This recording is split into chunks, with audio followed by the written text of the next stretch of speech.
Asyhadu Asyhadu Allah Allah ilaha ilaha illallah illallah wa asyhadu wa asyhadu anna anna Muhammad Muhammad Rasulullah. Rasulullah. Mengapa channel ini tidak di-like, di-share, di-subscribe seperti channel yang bersifat dunia? Padahal channel ini bersifat akhirat yang insya Allah kita berjihad melalui channel ini dan bersifat amal jariah.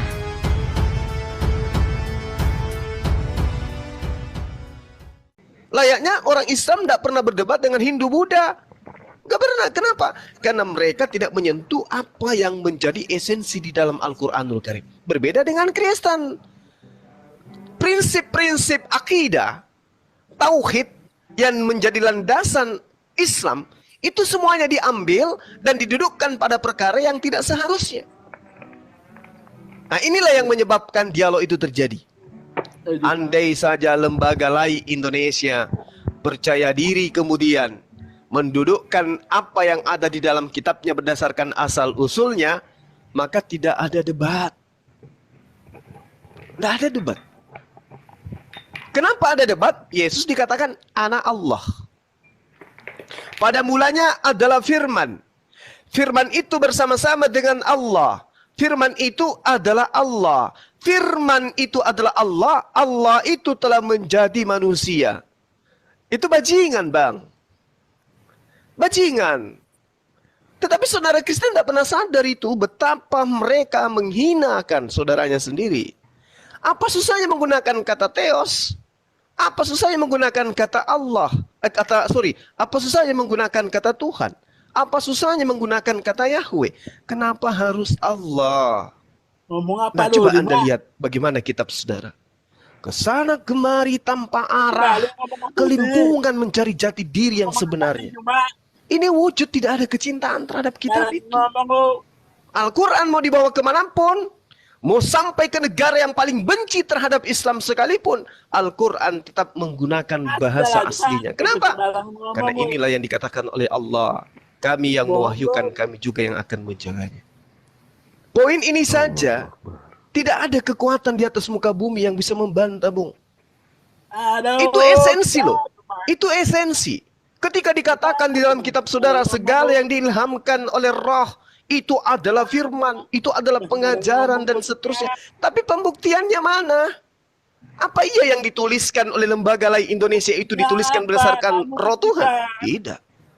Itu dituliskan atas pengetahuan terhadap terjemahan yang lebih tua.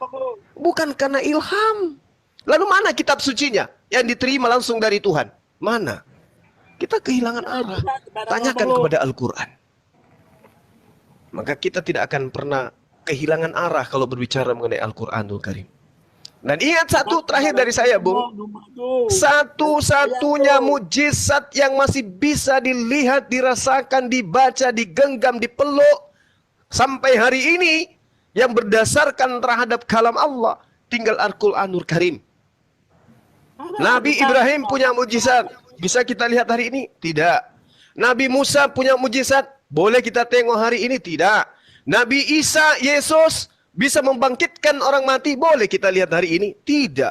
Baginda Rasulullah Muhammad SAW punya mukjizat Al-Quran. Apa itu Al-Quran? Kitab hukum-hukum. Masih bisa dilihat hari ini? Bisa dilihat hari ini. Digenggam, dicium, dipeluk dan seterusnya, masih sampai hari ini. Itu bukti mujizat satu-satunya yang ada di atas muka bumi, tinggal Al-Quranul Karim yang datang kepada para nabi. Tinggal itu. Dan yang dibutuhkan sahabatku, saudaraku, bukan tongkat bela laut, bukan. Ilmu yang membangkitkan orang mati, bukan itu yang dibutuhkan. Meskipun manusia yang mati pingin hidup, tapi tidak dibutuhkan hari ini. Kenapa? Kalau ada orang mati bangkit dari kubur, karena adanya mujizat membangkitkan orang mati, orang akan takut sama dia. Contoh, dewa meninggal malam ini. Karena ada mujizat sama seperti Yesus, besok aku bangkitkan dewa. Istri dan anak-anaknya pun takut sama dia, apalagi orang lain. Jadi itu tidak dibutuhkan. Tapi ketika manusia beradab, manusia itu dinamis dalam kehidupannya. Yang dibutuhkan adalah hukum-hukum, hukum militer, hukum ekonomi, hukum politik, apalagi hukum perkawinan, tata negara yang dia butuhkan. Dan itu hanya tersimpul dalam Al-Quranul Karim. Itu yang kita butuhkan. Bukan tongkat bela lautan, bukan. Bukan ilmu membangkitkan orang mati, bukan. Bukan ilmu untuk orang buta melihat, bukan. Orang lumpuh berjalan, bukan. Kenapa? Karena itu sudah dimiliki oleh orang lain. Bukan lagi sesuatu yang disebut mujizat. Mujizat itu adalah keadaan yang bisa mengalahkan keadaan lain. Melumpuhkan keadaan lain. Yesus membangkitkan orang mati. Petrus membangkitkan orang mati, gagal dia. Musa membangkitkan orang mati, gagal dia. Sapi di dalam surah Al-Baqarah membangkitkan orang mati, gagal dia. Gagal dia. Lalu apa lagi? Yang bisa kemudian dimiliki oleh para nabi yang tidak bisa kita lihat hari ini. Tapi kalau Al-Quranul Karim, adakah ilmuwan yang sebelum Rasulullah Muhammad SAW menguraikan Al-Quran yang menemukan bahwa langit itu tidak bertiang? Di bawah air itu ada api. Pada diri manusia ada DNA sidik jari. Adakah yang bisa menemukan itu sebelum Rasulullah? Tidak ada. Hari ini mata kita terbuka, pikiran kita terbuka, kuping kita mendengar, mata kita melihat apa yang diuraikan Al-Quranul Karim. Dari seorang yang ummi, yang tidak bisa kemudian baca tulis, yang tidak mampu membaca Torah, yang tidak mampu membaca kitab berbahasa Aramaik, apalagi berbahasa Yunani, tapi dia mampu menguraikan tentang apa yang dibutuhkan oleh kehidupan manusia. Seorang diri. Seorang diri, Bung. Seorang diri, dia tidak belajar. Tidak sama seperti Yesus belajar dia. Dia sekolah. Hidup di dunia peradaban. Hidup di mana dunia kedokteran itu sudah hebat. Baginda Rasulullah Muhammad SAW jauh. Hidup di padang pasir. Yang tidak dianggap orang ummi. Yang tidak pernah dilirik. Kampungnya tidak pernah dilihat, kampungnya tidak pernah disebut, tapi sekarang Masya Allah, Anda boleh lihat. Manusia seorang diri mengalahkan Tuhan Anda, mohon maaf, mengalahkan Tuhan Anda. Itu dia. Jadi saya kira, kalau Anda mengatakan, kenapa debat itu terjadi?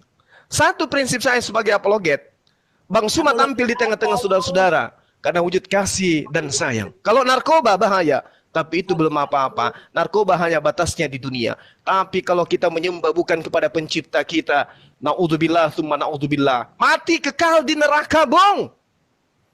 Bukan sementara, bukan sehari, bukan 2 hari, bukan setahun, bukan 100 tahun, bukan bermiliar tahun.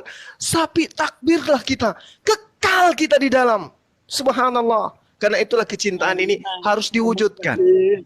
Maka saya membawa diri. Ada yang mau berdialog dengan kita, ayo. Silakan. Anda mau hujat-hujatan, saya bukan kelasnya di situ. Tapi kalau Anda menghujat Islam, menghujat agama saya, menghujat Rasulullah, menghujat Allah, ya saya katakan, kamu akan berhadapan dengan Bang Suma. Tapi kalau mau berdialog dengan baik, mari kita dialog dengan baik. Islam mengajarkan kami petunjuk yang sangat luar biasa. Jangan kau berdebat dengan ahli kitab, kecuali dengan cara-cara yang baik. Saya kira begitu, Bung. Jadi dialog itu terjadi karena adanya dua agama ini yang kemudian selalu menyerempet gitu loh. Tidak percaya diri dengan asal usulnya dia sendiri. Baik, oke, makasih. Maksudnya Bang, kata-kata Allah tadi ada di Alkitab gitu, Bang.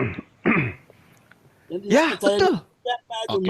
Oke, Bang. Jadi yang dimaksud mujizat dalam Al-Qur'an itu bagaimana, Bang? Kenapa dibilang mujizat, Bang? Ya. Jadi gini. Mohon maaf teman-teman yang lain. Jadi gini. Kalau di Islam, yang pertama, ada yang disebut ilmu militer.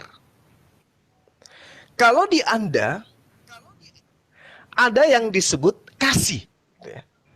Kasih kalau pipi kiri ditampar, kasih pipi kanan. Ini, Bung, ajaran orang-orang yang intelektualnya tinggi. Bahkan kalau Anda membaca kitab saudara, di dalam 1 Yohanes 3 nomor 2, kita ini adalah anak-anak Tuhan.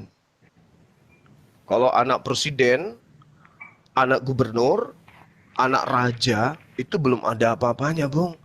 Ini anak-anak Tuhan, men. Anak-anak Tuhan, Kristen itu. Menurut mereka. Dalam kurung menurut mereka. Mereka anak-anak Tuhan. Tapi coba Anda sandingkan dengan apa yang kita imani. Dengan yang teman-teman Kristen imani. Coba. Kalau dikatakan Al-Quran itu mujizat, ya betul memang. Belum ada kekuatan yang mampu kemudian merubah original teks Al-Quranul Karim. Tapi pembenci Al-Quran itu ya separuh dari dunia ini. Separuh dari isi bumi ini itu benci terhadap Al-Quran. Yang menguasai militer. Ya, yang menguasai politik. Yang menguasai ekonomi. Ya orang-orang yang fobia terhadap Islam. Tapi ketika berhadapan dengan Al-Quran, Bung, dia tidak punya kekuatan untuk kemudian merubah original teks Al-Quran itu masuk ke dalam negaranya cukup dengan menggunakan bahasa yang digunakan oleh bangsanya. Kami mau Al-Quran masuk misalnya ke negara A. Di negara kami ada 1% Islam.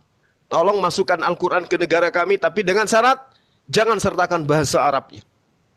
Gak ada itu bang, gak ada. Itulah salah satu mujizatnya. Kedua, Al-Quran mudah dihafal. Coba Anda bayangkan. Bible, kitabnya anak-anak Tuhan, anak-anak Theos. Tapi tak ada satupun anak Tuhan yang mampu menghafal kitab itu.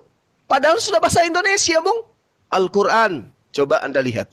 Bung. Coba Anda lihat Al-Quran itu. Bung. Anak usia 5 tahun. Kenapa? Karena fitrah Al-Quran dan fitrah manusia itu sama. Sama-sama berasal daripada esensi yang suci. Al-Quran ini. Dia connect dengan jiwa manusia. Al-Quran ini connect dengan akal manusia. Sehingga mudah untuk kemudian disambungkan dengan akal dan jiwa manusia itu. Anda lihat mujizat ini. Sangat luar biasa. Al-Quran ketika dibaca di penghujung bumi sebelah utara. Ketika surah Al-Fatihah dilantunkan. Alhamdulillahi Rabbil Alamin. Ar-Rahmanir-Rahim. Malik Yaumiddin. Iyyaka na'budu wa iyyaka nasta'in. Dari negara manapun pasti ngerti. Itu surah Al-Fatihah yang sedang dibaca. Memuji kepada esensi pencipta langit dan bumi. Siapapun dia, pasti tahu. Sebodoh apapun dia di dalam Islam, pasti ngerti. Tapi coba, kita putar kepada kitab saudara. Ini yang punya anak-anak Tuhan, men. Kalau orang Jepang tampil di Jakarta membaca Bible, yang dihadirkan semua pastor dan juga adalah pendeta-pendeta Indonesia yang berkelas. Tanya kepada mereka, yang tadi mereka baca itu surah apa, Bang? Garuk-garuk kepala dia. Apapun titelnya. Ini bukti mujizat Al-Quran yang tidak bisa disepelekan. Kenapa? Karena Al-Quran itu tujuannya memang ya ayuhan nas. Ya ayuhan nas. Tujuannya Allah sudah terangkan dalam Al-Quran. Bil bayyinati waz zubur wa anzalna ilaika zikra litubayyina linnas ma nuzila ilaihim wa la'allahum yatafakkarun. Al-Quran diwahyukan kepadamu wahai Muhammad agar engkau menerangkan kepada manusia seluruhnya apa yang diwahyukan Allah Tuhan kepada mereka dan agar mereka memikirkan.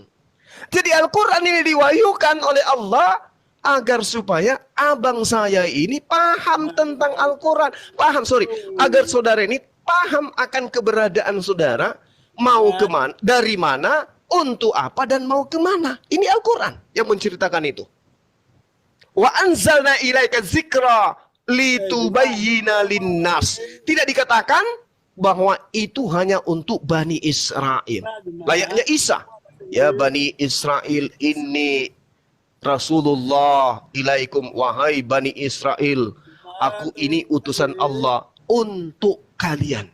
Kalau baginda Rasulullah Muhammad SAW diterangkan, wa anzalna ilaika zikra litubayyina linnasi ma nuzzila ilaihim wa la'allahum yatafakkarun.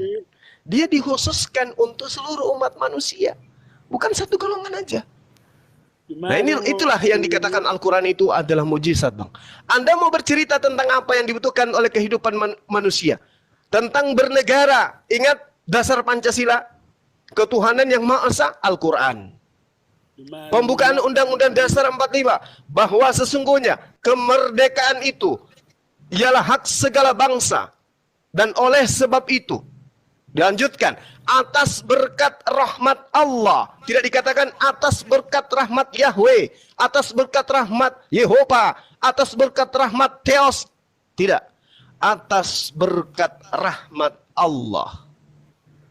Islam Al-Quranul Karim, itulah mujizatnya. Salah satu mujizat yang tidak bisa terbantahkan. Ya, silakan. Mungkin ada teman-teman saya dari yang Muslim yang lain bisa menjelaskan. Silakan. Bukan ngomong apa sih? Ya, kalau boleh aku nambahin sedikit, boleh nggak? Silakan. Lanjut. Ya, ya ini saya coba mau apa namanya mau menambahkan dari sudut pandang mualaf ini yang saya tentang kenapa sih perdebatan ini ada. Jadi dilihat dari sudut pandang saya sebagai mualaf, saya mualaf dari Katolik tahun 2020 saya mualaf. Ya, kebetulan termasuk saya ngikutin Bang Dewa, Bang Zuma, segala macam, Bang Kores, yang juga apa ya, kayak ini jadi ilmu juga buat saya. Tapi awal mulanya kenapa saya terjun, ini gambaran ya. Ini kenapa saya terjun juga ke tempat diskusi ini, debat ini. Dulu saya itu sangat membenci sekali dengan apa sama Islam, itu sangat membenci sekali. Bahkan saya itu tahun apa namanya ya, 2016 2017 ya. Itu saya terakhir berdebat sama Ustadz Sugi Kristolog. Itu boleh tanya. Pada saat saya itu loh, ini kok pernah berdebat sama saya. Ini pernah debat sama saya dia dulu ini. Dan akhirnya pas dilihat di Facebook bener. Nah,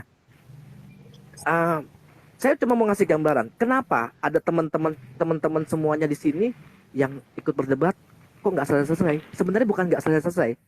Mereka yang bikin kita nggak selesai. Ya kan? Utamanya adalah coba lihat di YouTube Yusuf Manubulu bikin kesaksian murtadin. Terus ada yang namanya apa namanya? Mereka ini cara menginjilinya kayak begini, seperti ini, seperti saya dulu. Bagaimana cara menjerat umat Islam supaya murtad? Bagaimana menjerat umat Islam supaya mereka mengikuti Injil-Injil ini? Nah, ini di sini yang saya coba mau membantu teman-teman. Oh ya oke. You membongkar Al-Quran dengan hadis-hadis yang mungkin kayak gimana? Nah, kita memberitahukan sebuah kebenaran. Disinilah kita sebenarnya mencegah adanya upaya-upaya pemurtatan, gitu loh.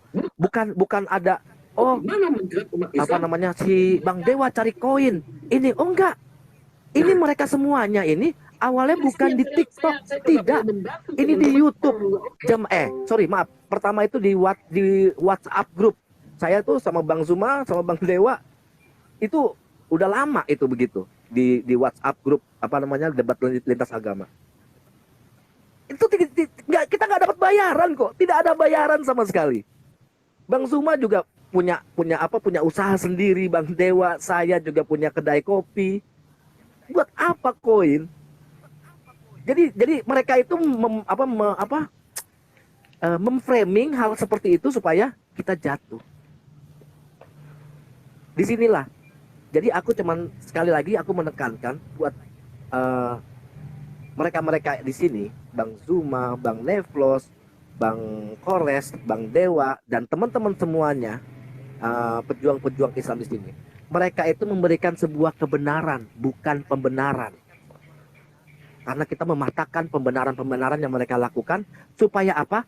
Supaya teman-teman Muslim tahu kebenaran yang mana, dan ini unsurnya mencegah adanya upaya-upaya pemurtatan. Oke, terima kasih. Silakan lanjut kepada yang lain. Itu aja. Baik, terima kasih banyak Bang Andre. Luar biasa ya pemaparan dari Bang Juma tadi, sampai merinding nih, ke dompet merinding ini. Ya Allah, kuku merinding, semua merinding ini. Nah, ini kembali ke Bang Ako ya. Yang perlu Bang Juma rekan-rekan adalah seorang ateis, tapi di KTP-nya dia itu adalah Kristen. Dialah selama ini disibukkan dengan segala aktivitas, tetapi dia melupakan yang namanya konsep keselamatan dan ajaran agama, begitu. Dia sudah percaya Tuhan, cuma sayang ya Bang Ago ya, kita sudah, kemarin pun tadi pun sudah kita bahas ya, yang berhak untuk membicarakan itu hanyalah agama. Sementara agnostik tidak punya hak, apalagi seorang ateis. Dan saudara kita, kalau beliau itu hanyalah seorang pengikut Kristus. Apakah seorang pengikut pantas untuk membicarakan soal ketuhanan? Tidak. Tetapi yang pantas membicarakan ketuhanan hanyalah agama. Itu yang benar. Agama itu cuma satu, Islam. Tidak ada agama yang lain. Yang lain cuma agama bikin-bikinan saja. Silakan, Pak Ako sendiri itu yang menilai itu semua. Jawaban sudah ada semua, tidak ada bantahan sama sekali dari Pak Ako semua.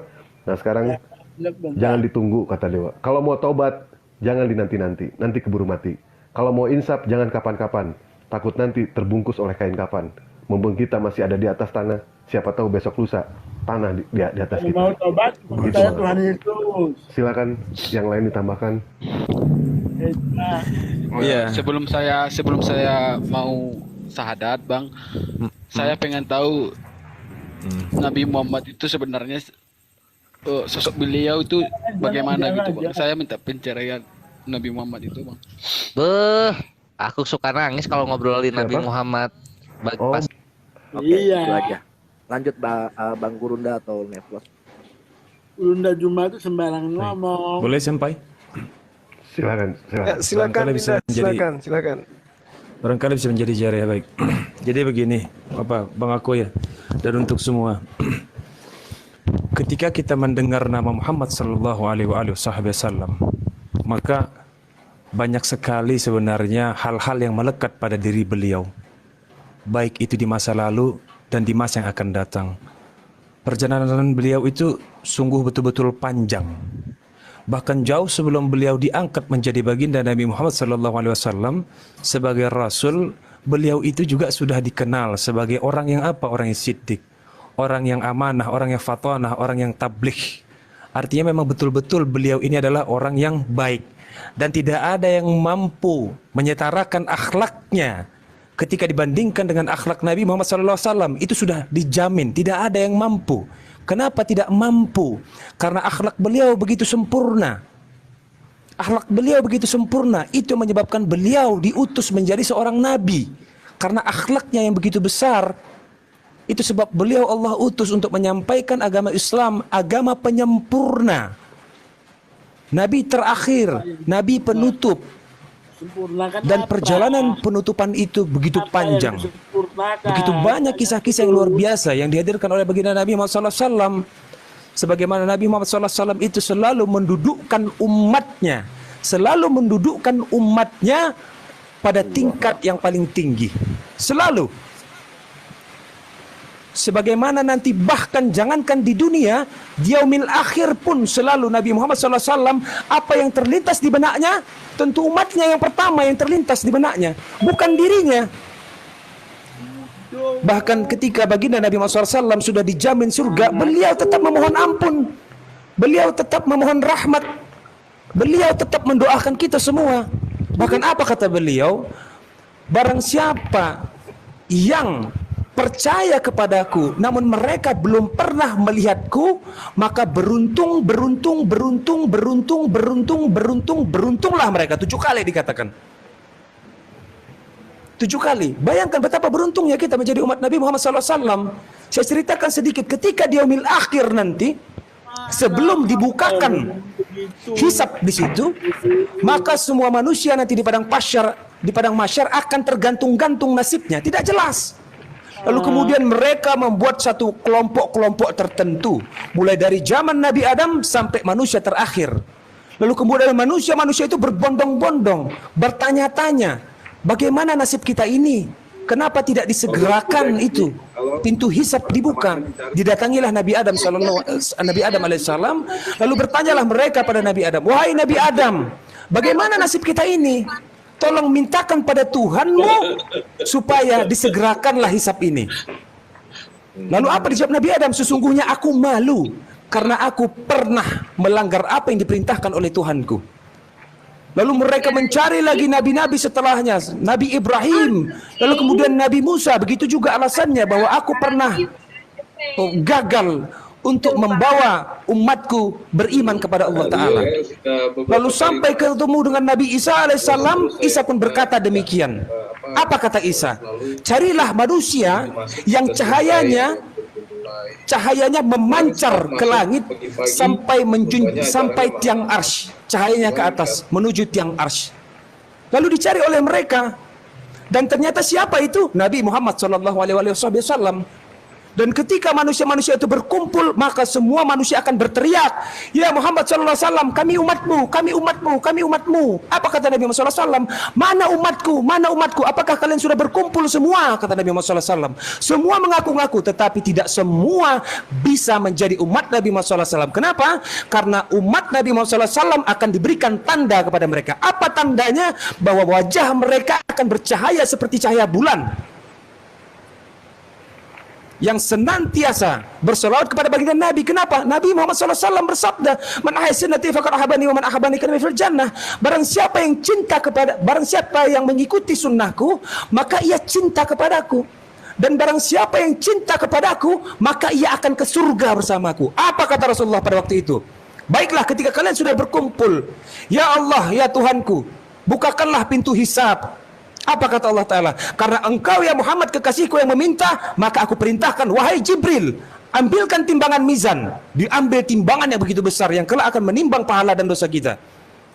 Wahai Ridwan, bukakan pintu surga. Dibukakan Ridwan pintu surga bagi orang-orang yang tidak memutus tali silaturahmi, maka akan mencium aroma wanginya, lalu ditutup kembali. Wahai Malik, bukakan pintu neraka jahanam. Dibuka pintu neraka jahanam itu, dan semua manusia dalam keadaan takut pada waktu itu. Lalu apa kata baginda Nabi Muhammad SAW? Siapakah yang lebih dulu dihisap? Siapakah yang lebih dulu mendatangi pintu surga Firdaus? Siapa yang lebih dulu? Kita. Bahkan Nabi Muhammad SAW itu terakhir. Kenapa? Karena begitu cinta dia kepada umatnya, dia ingin umatnya itu semua masuk dulu ke dalam surga, tidak ada yang tersisa satupun. Maka dia memohon ampun kepada Allah Subhanahu wa Ta'ala untuk diberikannya syafaat, pertolongan atas rahmat Allah Ta'ala, atas izin Allah Ta'ala. Nabi Muhammad SAW bisa memberikan sebagian pertolongannya. Diberikan pertolongan, begitu besar kecintaan beliau. Itu salah satu yang membuat umat Nabi Muhammad SAW ini begitu mengagumi, begitu mengagungkan beliau.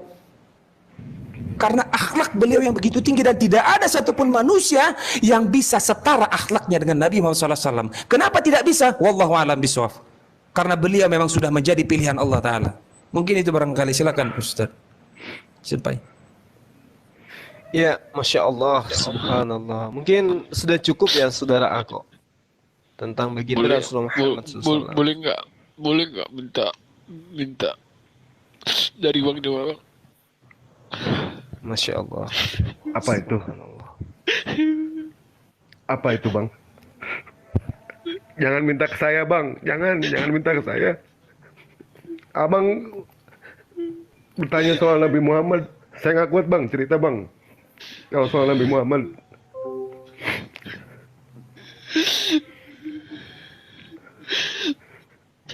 Kita aja, Bang, ya. Untuk kita masuk ke surga, berapa kali Dewa mengatakan kepada siapapun juga, langsung masuk ke surga, kita belum tentu, Bang. Belum tentu. Sholat kita, ya kan, yang kita bangun, belum tentu. Apa surga mau dibayar dengan sholat kita? Mimpi. Umat muslim semua belum tentu, Bang, langsung masuk ke surga. Bahkan saya sendiri takut, Bang. Takut saya. Sedekah saya, ya kan, belum tentu diterima sama Allah. Apapun amalan kebaikan saya, belum tentu kami itu masuk ke surga. Harapan kami tipis untuk masuk ke surga. Kalau pengen tahu, harapan umat muslim itu tipis. Tapi ada satu harapan, Bang, yang membuat kita besar, Bang. Harapan kita bisa besar, Bang, masuk ke surga. Apa itu? Bersolawat kepada Nabi. Rasulullah SAW bersabda, "Inna aunasi bisafaati yaumul kiamati aksaruhum alayya sholatan." Ini yang membuat harapan kita itu besar, Bang. Supaya kita berjumpa dengan Rasulullah. Ini kan tadi Bang Andre bilang ya, bagaimana beliau itu memikirkan umatnya. Beliau tidak pernah yang namanya memikirkan yang namanya saudaranya, wala Fatimah, wala Hamzah, tidak pernah memikirkan beliau itu. Yang beliau pikirkan adalah umatnya. Pada saat beliau hendak dicabut nyawa, sampai beliau berkata kepada malaikat, ya Israel, beginikah rasanya dicabut nyawa? Benar ya Rasulullah. Sampai dia berdoa kepada Allah, ya Allah, aku pemimpin mereka, aku umat mereka. Kata Nabi Muhammad, timpakan semua rasa sakit umatku kepadaku, umatku tidak akan kuat. Kata Rasul, bayangkan, beliau lagi kesakitan, masih memikirkan umatnya. Karena memang dia ngerasa yang namanya sakaratul maut itu, betapa sakit sakaratul maut itu. Sampai beliau minta yang namanya berdoa kepada Allah supaya semua sakaratul maut ditimpakan kepada beliau. Semua tanpa terkecuali. Bayangkan itu. Semuanya bang.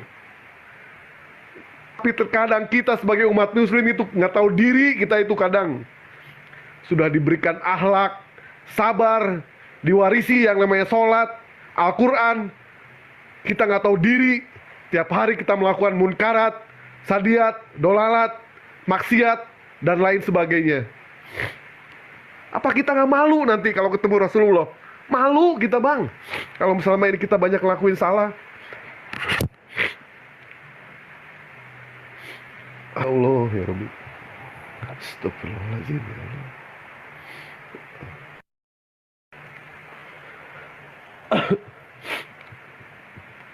Bahkan beliau masuk ke surga bang ya. Beliau tidak pernah yang namanya indahnya surga itu seperti apa. Sebelum semua umatnya masuk ke dalam surga, baru beliau menikmati bang. Beliau memikirkan umatnya di surga, memikirkan di dunia, memikirkan di surga pun sama. Beliau memikirkan kita, yang dipikirkan sama beliau, bukan siapa-siapa. Kita yang dipikirkan. Sampai beliau bersujud kepada Allah, ya Allah, angkat umatku yang di neraka, walaupun dia hanya ada iman sebesar biji jagung. Allah kabulkan permintaannya, bang. Tadi dia kembali lagi bersujud, ya Allah, angkat umatku yang lagi di neraka, walaupun di dalam hatinya itu ada iman sebesar biji kurma. Diangkat sama Allah. Sampai beliau bersujud lagi, ya Allah, aku minta kepadamu supaya umatku diangkat dari surga, walaupun dia punya iman sebesar biji jaroh. Sampai terakhir dia mengatakan, ya Allah, angkat umatku, walaupun di hatinya ada kata-kata la ilaha illallah Muhammad Rasulullah. Bayangkan itu bang. Ya, itulah Rasulullah bang. Bang Joma, boleh nggak Bang Joma menceritakan juga bang? Ya, baik. Masya Allah. Jadi, saudaraku yang dimuliakan oleh Allah, terkhusus kepada antum ya, kepada saudara saya yang tersentuh hatinya. Karena mu'alaf itu, hidayah itu hanya menyentuh bagi mereka yang melembutkan hati menerima kebenaran. Jadi bercerita mengenai baginda Rasulullah Muhammad SAW, itu kedudukannya kemudian sebagai nabi dan rasul adalah sesuatu yang menjadi anugerah, menjadi rahmat bagi alam semesta. Rasulullah penuh dedikasi kepada umatnya, usianya, waktunya, itu hanya untuk memikirkan kemaslahatan umatnya. Dia punya misi itu berat, karena dia untuk seluruh manusia. Kalau nabi-nabi sebelumnya itu diperuntukkan untuk kaum khusus, golongan yang khusus saja. Jadi Rasulullah Muhammad SAW itu berjuang untuk manusia, mengorbankan air mata, mengorbankan darah, bahkan nyawanya dipertaruhkan untuk manusia. Beliau sampai di ujung hayatnya, umat yang jadi prioritasnya itulah yang menjadi perhatiannya. Nah, seperti yang diterangkan oleh saudara-saudara kita tadi, itu bukan cuma di dunia, di akhirat pun. Ya, umat yang beliau cari, umatnya yang beliau gaungkan kemudian untuk diberikan syafaatnya. Jadi cintanya itu benar-benar tulus kepada umat manusia. Lalu kemudian ada kisah yang sangat menarik yang kemudian banyak dituliskan di dalam kitab-kitab hadits. Salah satu yang kemudian yang disahihkan dalam kitab Sahih Imam Ibnu Hibban. Diriwayatkan begini.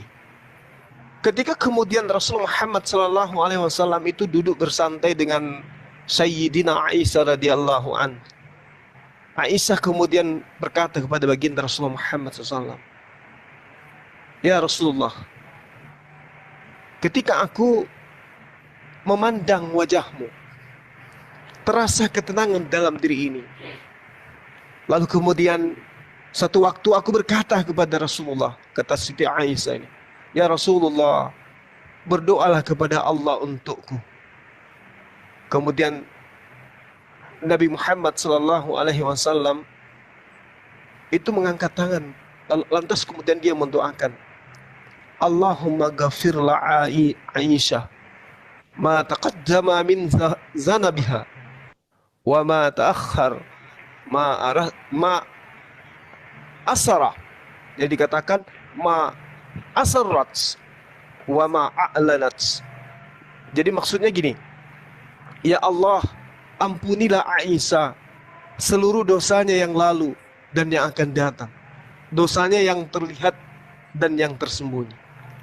Lalu kemudian Siti Aisyah pada masa itu, ya, diceritakan dalam kitab Sahih Imam Ibnu Hibban ini, dikatakan bahwasanya ketika Siti Aisyah mendengarkan doa tersebut, beliau tersenyum lebar dan tertawa. Saking senangnya, sampai-sampai ia menjatuhkan kepalanya di pangkuan Rasulullah Muhammad SAW. Kemudian dia berkata, Rasulullah berkata kepada Sayyidina Aisyah, "Senangkah engkau dengan doaku tadi, wahai Sayyidina Aisyah?" Lalu kemudian Siti Aisyah menjawab, "Bagaimana mungkin aku tidak gembira? Bagaimana mungkin aku tidak senang? Bagaimana mungkin aku tidak bahagia dengan doamu itu, ya Rasulullah?" Lalu kemudian beliau mengatakan, "Demi Allah, itulah doaku untuk umatku, semua umatku setiap aku sholat."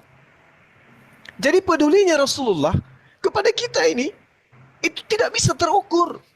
Padahal setiap hari beliau sudah berdakwah menyampaikan syariat agar manusia terhindar dari perbuatan zalim, agar manusia terhindar daripada dosa kemusyrikan.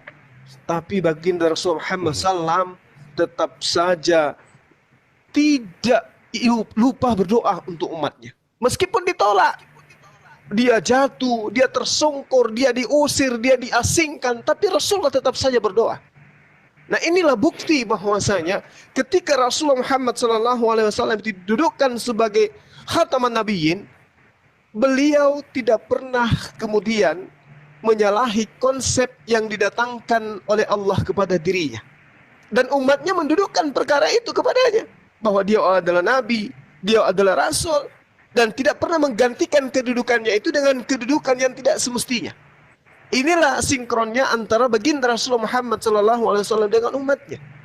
Umat Islam mengaku sebagai pengikut, benar-benar mencontoh apa yang dijadikan sebagai acuan dalam berakhlak. Akhlak Rasulullah, ucapan Rasulullah, perbuatan Rasulullah, tindakan Rasulullah, keputusan Rasulullah, itu semua diikuti oleh umatnya.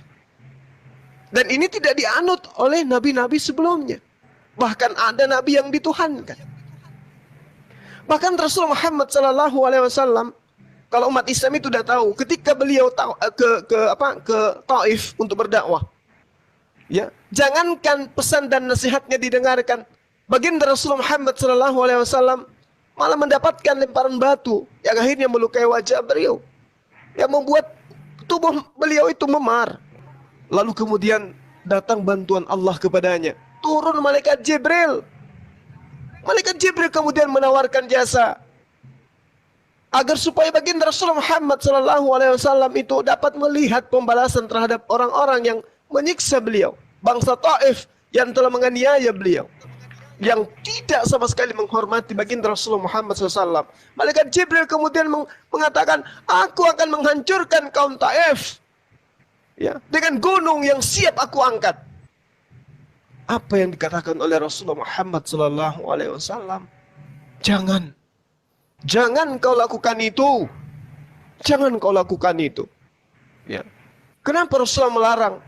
Karena dia mengatakan kelak kemudian mungkin ada keturunannya yang akan menjadi pengikutku, wahai Jibril. Jangan kau hancurkan mereka.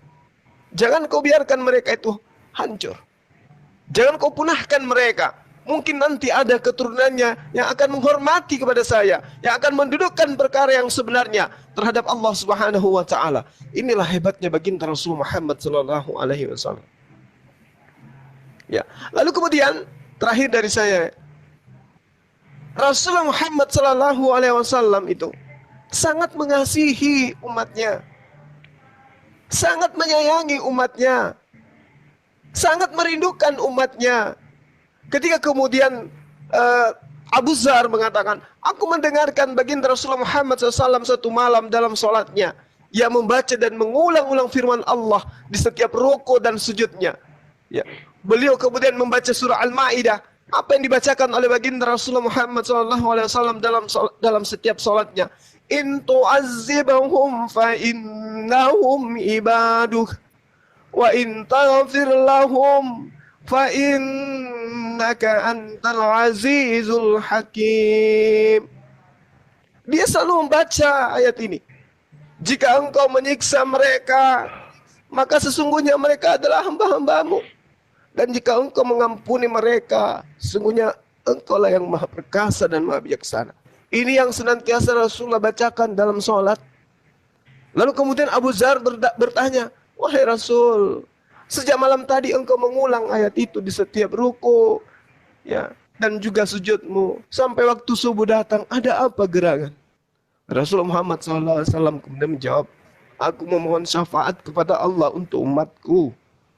Dan itu dikabulkan olehnya bagi mereka yang tidak menyekutukannya.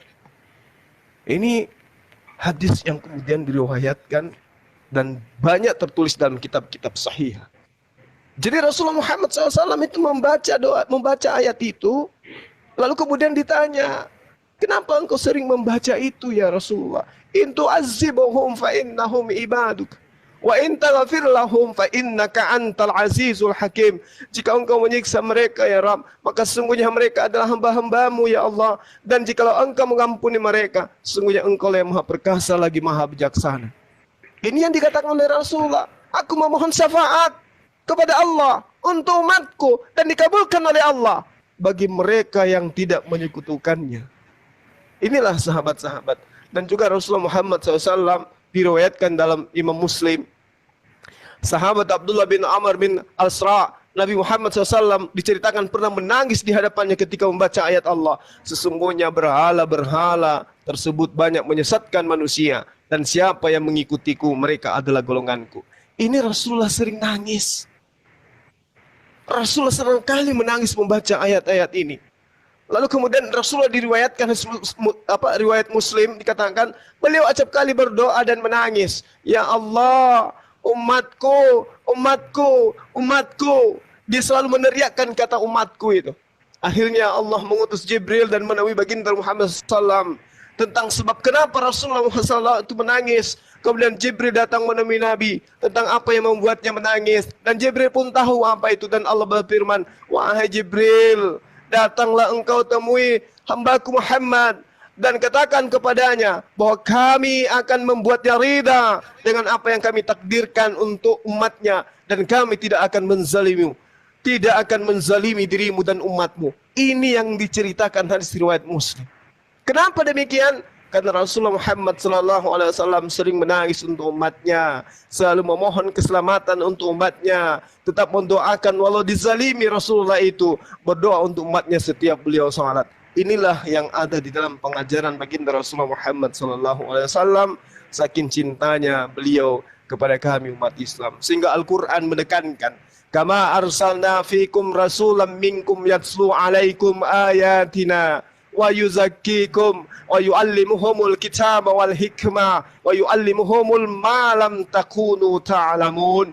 Sebagaimana kami telah mengutus kepadamu seorang rasul bernama Muhammad dari kalangan kamu yang membacakan ayat-ayat kami, mensucikan kamu, mengajarkan kepadamu kitab Al-Quran dan hikmah, sunnah, serta mengajarkan apa yang belum kamu ketahui. Sahabat-sahabat sekalian, terkhusus kepada saudaraku aku, Kalau di agama antum sekarang ini, agama Anda sekarang ini, Yesus itu disebut sebagai penebus dosa. Baginda Rasulullah Muhammad sallallahu alaihi wasallam disebut dalam Al-Qur'an, wa yuzakkikum, yang mensucikan kamu, yang mensucikan engkau. Dia tidak menebus dosa, tapi Rasulullah Muhammad sallallahu alaihi wasallam mensucikan umatnya, mensucikan dari dosa kesyirikan, mensucikan dari dosa-dosa besar. Inilah yang kemudian diterangkan oleh Al-Qur'anul Karim. Dengan cara apa umatnya disucikan dari dosa? Dengan cara umatnya melaksanakan apa yang diperintahkan oleh Allah dan mengikuti hikmah sunnah yang diajarkan oleh baginda Rasulullah Muhammad sallallahu alaihi wasallam. Kami tidak mengenal tebusan dosa. Yang kami kenal adalah mensucikan diri dari dosa-dosa besar dan dosa kecil. Demikian sahabatku, sebagai tambahan dari saya, kiranya di dalam ajaran agama Islam itu la ikraha fiddin, siapapun boleh keluar dari Islam, siapapun boleh masuk ke dalam Islam. Yang penting pertanggungjawaban kita ke hadirat Allah Subhanahu wa taala. Demikian, silakan yang lain. Iya, makasih banyak Bang Juma ya. Alhamdulillah Dewa udah cuci muka nih. Udah kuat lah sekarang Dewa buat cerita. Apalagi yang mintanya kan, terus aku silakan. Yang membimbing saya siapa Bang? Bang Juma. Masya Allah. Oh, berarti benar, Masya Allah. Ya Allah, ya Allahu Rabbi. Akbar. Bang Juma kehilangan sinyal tuh. Bang Juma kehilangan sinyal. Yang mau bimbing saya siapa Bang? Bang Juma nggak apa-apa. Bang Juma nggak apa-apa. Bunda lah. Boleh Bang, boleh. Alhamdulillahirabbil alamin, ya Allah, ya Rabbi. Alhamdulillahirabbil alamin, wassalatu wassalamu ala rasulillah. Tapi sebelumnya Dewa tanya dulu sedikit ya ke Bang Ako ya. Boleh Seperti Bang. pertanyaan kemarin. Boleh Bang. Apakah Bang Ako masuk Islam itu dalam keadaan sadar ya? Sadar Bang. Mudah-mudahan Baik. dari hati saya Bang. Apakah Bang Ako tidak ada paksaan? Enggak Bang. Apakah ada yang mengintimidasi? Gimana Bang? Apakah ada yang mengintimidasi? Enggak Bang, enggak. Allahu Akbar. Baik, silakan Bang Jum. Ini gue record ya. Ya, record Bang. Baik, saudaraku ya. Alhamdulillah pada malam yang penuh berkah ini, antum dilembutkan hatinya oleh Allah sehingga kembali kepada fitrah, dikembalikan oleh Allah kepada jalan yang benar. Ya, didudukkan kemudian perkara keberadaan antum sebagai manusia pada posisi yang sesungguhnya. Jadi kita prosesi syahadat ini disaksikan 1.500 teman-teman dari kalangan, dari teman-teman yang ada di TikTok dan juga di channel saya itu ada kurang lebih 2.000 orang menjadi saksi di hadapan Allah kemudian bahwa saudara Ako itu mengikrarkan diri untuk mengakui Allah Subhanahu wa taala sebagai satu-satunya pencipta langit dan bumi, dan baginda Rasulullah Muhammad sallallahu alaihi wasallam itu sebagai utusan Allah Subhanahu wa taala. Ikuti saya, nanti kita menggunakan bahasa Arabnya, nanti kita terjemahkan dalam bahasa Indonesia. Bismillahirrahmanirrahim.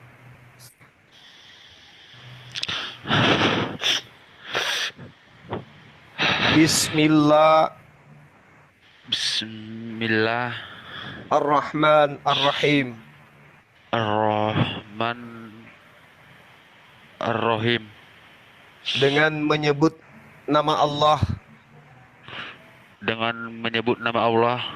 yang Maha Pemurah, yang Maha Pemurah, lagi Maha Penyayang. Asyhadu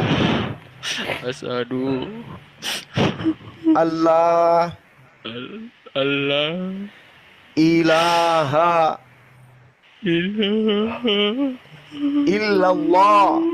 illallah wa asyhadu anna anna Muhammad Muhammad Rasulullah. Rasulullah. Aku bersaksi Aku bersaksi tidak ada Tuhan tidak ada Tuhan selain Allah, selain Allah, dan aku bersaksi Nabi Muhammad utusan Allah. Sah. Takbir. Allahu Akbar. Allahu Akbar. Allahu Akbar. Ya Karim. Allahu Akbar. Allahu Akbar. Allahu Allahu Akbar. Akbar. Allahu Akbar. Ya Rahman ya Rahim. Masya Jazakallah Allah. khair. Saudaraku, Welcome to the hood, bro. saudaraku, Sekarang aku keluargaku. baru bisa bilang Allahu kaki. Akbar. Allahu Akbar. Alhamdulillah ya Allah. Makasih banyak Bang. Kami yang berterima kasih saudaraku, kami yang berterima kasih. Bersyukurlah pada Allah Subhanahu wa taala, ya Allah. Makasih banyak Bang atas pelajarannya semua Bang. Makasih banyak. Ya Allah ya Rahman ya Rahim. Allahu Akbar. Allahu Akbar. Selamat datang di kebenaran, brother Ako. Akbar. Alhamdulillah. Allahu Akbar. Wala Wala ilaha illallah. Allahu Akbar. Masya Allah, Masya Allah, Masya Allah. Subhanallah. Subhanallah. Alhamdulillah. Wala ilaha illallah. Allahu Akbar. Allahu Akbar. Allahu Akbar. Allahu Akbar. Masya Allah. Masya Allah Ta'ala fil kitabil karim berfirman, Allah Ta'ala berfirman, dan jika Allah menghendaki, niscaya dia menjadikan kamu satu umat saja, tetapi dia menyesatkan siapa yang dia kehendaki dan memberi petunjuk kepada siapa yang dia kehendaki. Tetapi kamu pasti akan ditanya tentang apa yang telah kamu kerjakan. Allah berfirman demikian.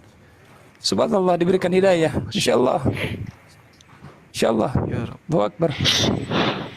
Selamat datang keluargaku ya Makasih Allah. banyak Bang. Makasih banyak. Kembali lagi Bang.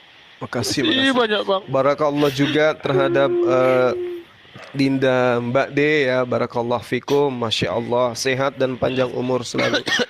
Dinda Amin, Nevos amin, Allahumma mungkin amin. bisa doakan sahabat kita, saudara kita ini. Doakan sebaik kata atau doa pada Rasulullah, pada Allah Subhanahu wa taala, dan juga salawat kepada Rasulullah Muhammad sallallahu alaihi wasallam. Tafadhal. Iya. Sepertinya lebih Oh, layak, iya. Tuan Guru, senpai, muallim, Ustadz saja Ustadz. Senpai. Antum lah, antum. Agar Tak lebih apa. sempurna. Aku mengaminkan. Tuh udah dikasih amanah tuh akhirnya plus gini aja supaya adil. Akhirnya Iya. plus doa, Gurunda Zuma kasih nama. Ya Gurunda ya.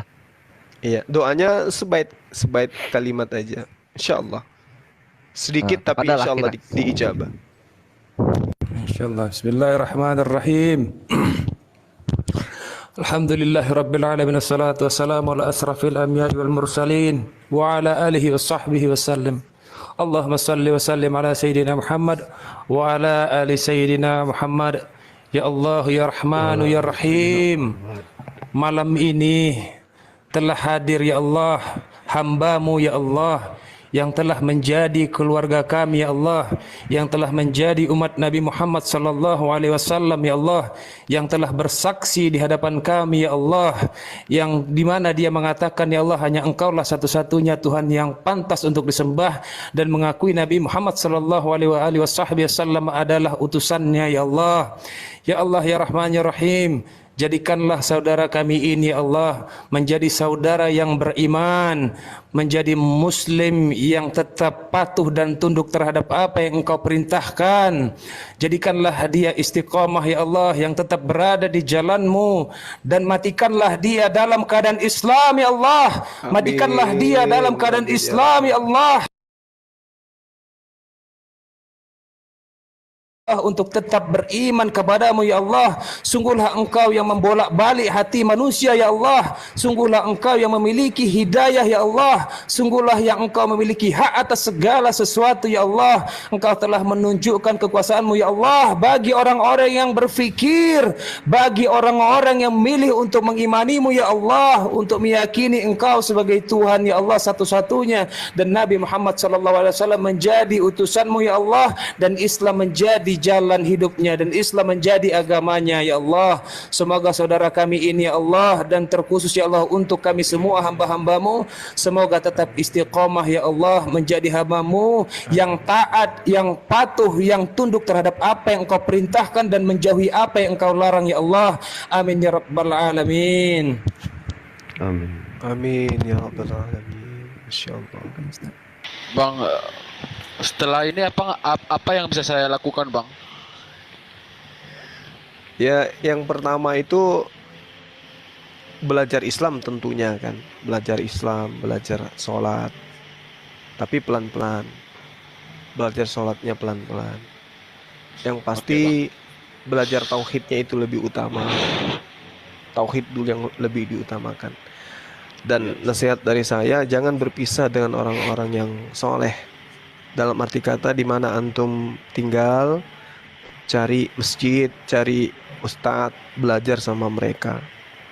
Jangan menjauh, jangan hanya sekedar syahadat, habis itu melepas diri. Karena kenapa? Ketika kemudian kita sudah menjadi seorang muslim, maka kewajiban kita kemudian adalah cinta kepada Allah. Dan kecintaan kita kepada Allah itu kita harus wujudkan dengan cara mentaati perintah dan menjauhi larangan sebisa mungkin. Ya, itu nasihat dari saya. Dekatlah kepada orang-orang yang cinta kepada Allah. Jangan menjauh. Begitu antum sudah menjadi muslim, maka kewajiban kemudian adalah nuntut ilmu, menuntut ilmu. Ini yang utama. Nah, ilmu yang harus dikaji benar-benar di dalam itu adalah tentang akidah.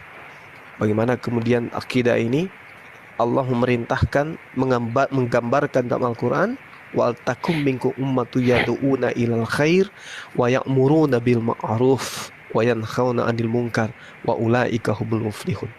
Itu penting, kita berpegang teguh kepada tali agama Allah. Jadi belajar tauhid, belajar kemudian syariat. Itu umat Islam itu gitu, nggak bisa terlepas dari dua hal ini.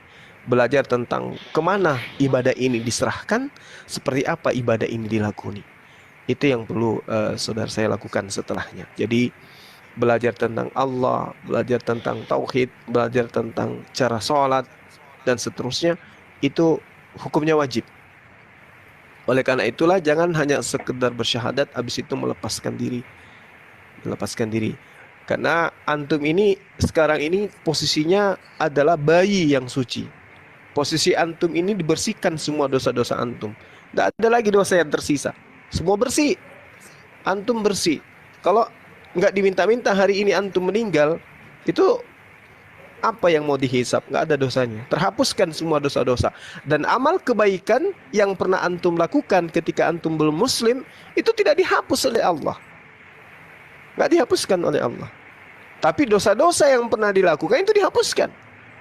Itulah dahsyatnya ketika hidayah itu datang. Makanya kami biasanya kalau ada orang yang mu'alaf terlahir kembali seperti antum ini, itu banyak di kalangan kami itu minta doa, minta didoakan. Kenapa? Karena antum suci, jadi langsung diijabah oleh Allah Subhanahu wa taala. Oleh karena itulah kemudian minimal antum doakan diri antum selalu ketika antum itu sholat. Doakan, ya Rabb, aku minta supaya aku tetap istiqamah di jalan-Mu. Jangan kau malingkan hatiku, imanku, jiwaku, pikiranku setelah aku beriman kepadamu. Lindungi aku dari semua godaan syaitan, bisikan-bisikan syaitan, baik dari golongan manusia maupun dari golongan jin. Ini yang perlu antum lakukan. Jadi belajar cara sholat seperti apa. Dan nanti sebentar lagi kita berpuasa bersama, ya kita akan selalu berbagi informasi di sini. Jadi sahabat saya nih, sahabat saya Ako, nanti rajin-rajin masuk ke Komal-Komal Muslim untuk belajar di dalam. Sunat gimana bang? Sunat bang. Kalau terkait dengan sunat, antum di mana? Di kota mana antum ini? Di Medan bang. Medan. Iya bang. Medan. Ada di Iwan Pilah, ada nggak yang di Medan yang bisa bantu beliau?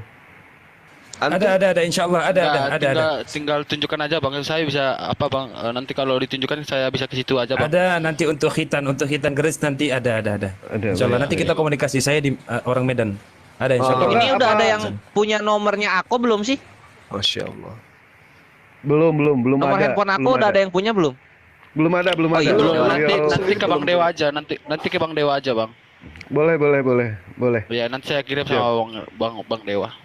Itu Iya. Gurunda. Di Medan, di kota ya, kota Medan ya.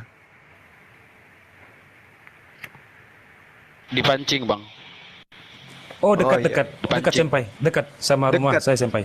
Masya Dekat. Allah. Iya, Dekat Masya sini. Allah. Oke. Aman lah itu berarti. Tolong dibimbingin itu loh, mandi wajib gitu loh. Apa gimana? Nah itu dah Gurunda mandi wajib tuh wajib ya kalau mualaf tuh ya. Wajib. Itu tolong dibimbing, Bro. Benteng Hilir. Diajari Orang dulu caranya. Lihat Pakai itu bahasa loh. Indonesia nggak apa-apa. Pakai bahasa Indonesia. Kalau misalkan nggak bisa nawaitu guslab gitu, pakai bahasa Indonesia saja nggak apa-apa. Diajarkan aja Bang Juma. Pakai bahasa Indonesia. Bahasa Indonesianya gimana bang? Ya, Silakan, Bang Juma. saya berniat mandi wajib Dicatat ya, aja. karena Allah itu Bang. aja. Dicatat aja nggak apa-apa, pelan-pelan. Ya. Ya. Hafal kok, Kalau mau hafal lebih kok. lengkap ini ya. Kalau mau lebih lengkap, sengaja aku mandi wajib untuk menghilangkan hadas besar Besar. atau najis besar karena Allah Ta'ala. Itu aja deh. Gampang kan? Coba ulangi Bang Ako. Sengaja aku mandi wajib Sengaja aku mandi wajib untuk menghilangkan hadas besar Hadas besar. untuk menghilangkan hadas besar karena Allah Ta'ala. karena Allah Ta'ala. Nah, Iya. selesai. Iya. Khalas. Atau enggak, apa Bang Ako mau saya mandiin atau gimana? Ya Apa-apa, Allah, ya saya Rahman. siap pesannya. Itu apa namanya? Ingetin itu loh. Sertifikat Iya, Bang. mualaf bagaimana itu, Gurunda? Ya. Itu bagaimana bang? Boleh nanti KTP-nya titip sama Bang Dewa. Nanti beliau yang kirim ke saya. Nanti saya buatkan di sini. Di foto Ya, apa bang. di Ya, foto? ya, siap bang. Enggak, gini aja, itu kan nomor Bang Juma kan ada di apa sih di ini ya di YouTube. Nanti bisa langsung Iya. dicatat nggak apa-apa di Iya, situ, Bang. terus telepon langsung ke Bang Juma. Insya Allah diurus kok semuanya, sampai ke sunat-sunat diurus. Mualim Dewa. Iya, Mualim Dewa 86, itu ada yang 86, 90. menitip itu Ya. Mualim Dewa ketua itu ada yang mau menitip doa itu kebetulan itu beliau itu katanya Mbak D mau menitip doa itu sama Bang Ako. Bang Ako ini kan fitrah ya. Iya, Tentu betul. doanya lebih mungkin Iya. untuk langsung diijabah oleh Allah Taala. Silakan didoakan kami Iya. semua ini Bang Ako kalau boleh. Silakan. Didoakan Bang Ako. Indonesia aja, Berdoa. Bahasa Indonesia nggak apa-apa, saya belum nggak pandai. apa-apa, nggak apa-apa. Belum bisa kali aku berdoa. Ya, maksudnya diberikan kesehatan gitu, diberikan kesehatan. Terus untuk Ikhwan Villa, terus ada Mbak De juga minta, ya kan? Minta didoakan supaya Mbak De ini dijodohkan sama Dewa atau enggak gimana gitu. Ya Allah ya Amin, Rahman ya kata. Rahim. Mbak D, Aduh. Mbak D yang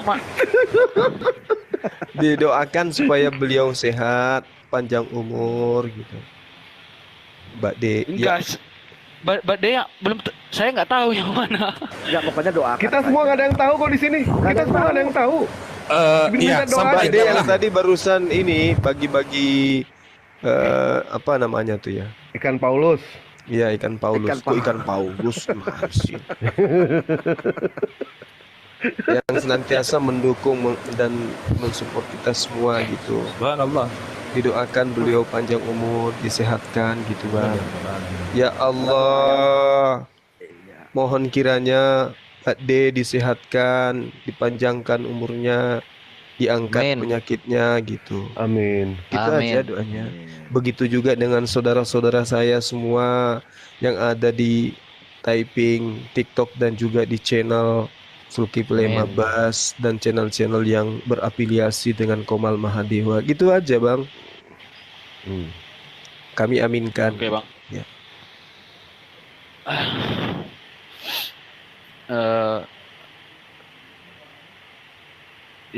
Ya Allah,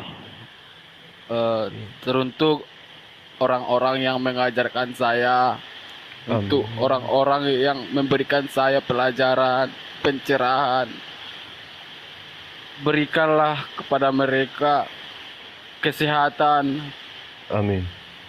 Amin. rezekimu, Amin ya rabbal alamin. Amin. dan semoga dilimpahkan kepada orang-orang yang membantu meluruskan jalan-jalan orang, Amin. Amin ya rabbal alamin. dan teruntuk Mbak D ya tadi Bang, Mbak D Iya. berikan kesehatan, Amin ya berikan rabbal kesehatan dan rezeki dan alamin. Amin ya Allah ya Rahman. Amin ya rabbal alamin. Amin. dan semua teruntuk kawan-kawan kita yang ada di sini, semoga diberi kesehatan kepada kita semua supaya kita taat untuk menjalankan perintah-perintah Amin. Tuhan, Amin. dan semoga kita yang ada di Amin. sini istiqomah dalam menegakkan Islam. Amin. Terima kasih. Terima kasih Bang.